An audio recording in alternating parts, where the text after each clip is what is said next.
we are looked upon as a leader in this world in terms of what we're able to do in providing food.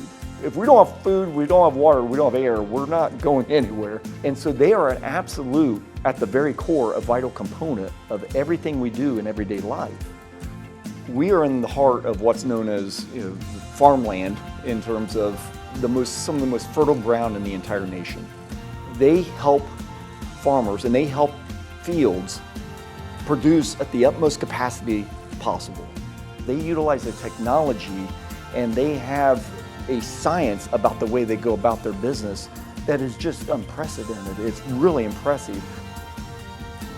We just grew up in agriculture, and that's what we just learned it. I mean, you lived it. You know, you drove the tractors. I never had to look for a job a day of my life.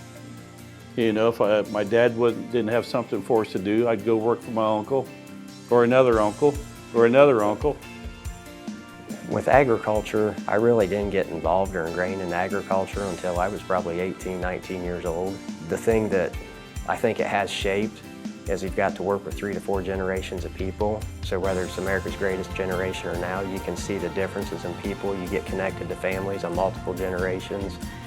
You know the family all the way through, and you develop relationships that last forever. They're very much embedded in the culture in the area, and they've been a tremendous asset in many regards, from not just an industrial or agricultural standpoint, but also a family component as well.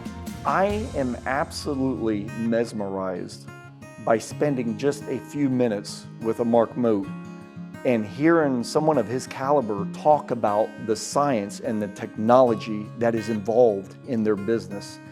Guys didn't farm near what they do today because they couldn't. You didn't have the equipment. You didn't have enough hours. We didn't get the yields back then that we do now. The evolution is just tremendous, and when you look at a piece of equipment, one guy can spray as much today as what 4 of us used to spray when we had other equipment. If you're not in agriculture, I don't think people really fully grasp what it is anymore. It's the perception of it's the old days.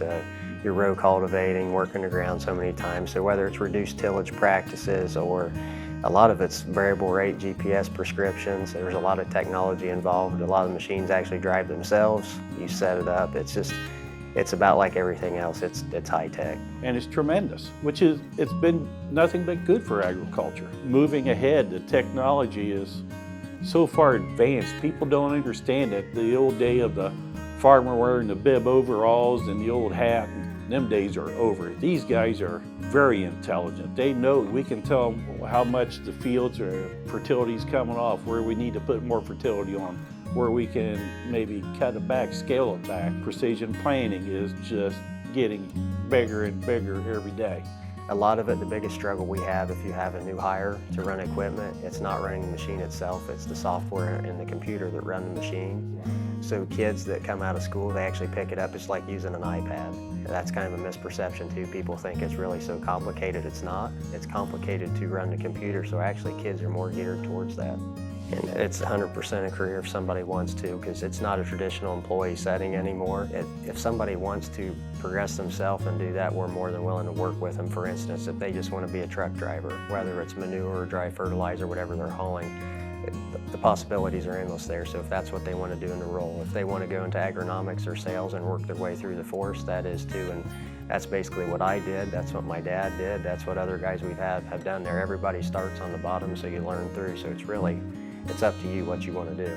It's just another component of what makes it special to have a Mote Farm Services in your community, and why we as a city want to promote that and to highlight that. It's not just an employee for Mote Farm Service, it's how can we actually help you in your life too while you're helping us at the same time. Well, I want to hire people locally. I believe in local business, and I think we all need to believe in that. I believe in our community, I really do. We try to buy everything locally that we can possibly buy.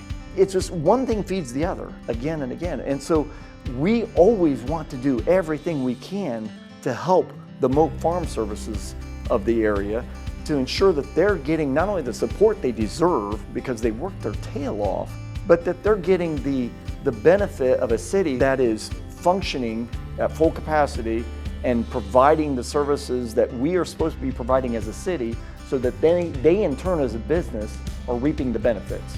And you think about all the knowledge that is passed down in that family and what they have to share through what they do and what they've done. Really, at the end of the day, it's truly hard to measure how much they mean to a community and to an industry because of the variables they bring to the table beyond just the science, but they also bring the wisdom and the knowledge and the experience that is absolutely a tremendous asset to anybody in the industry.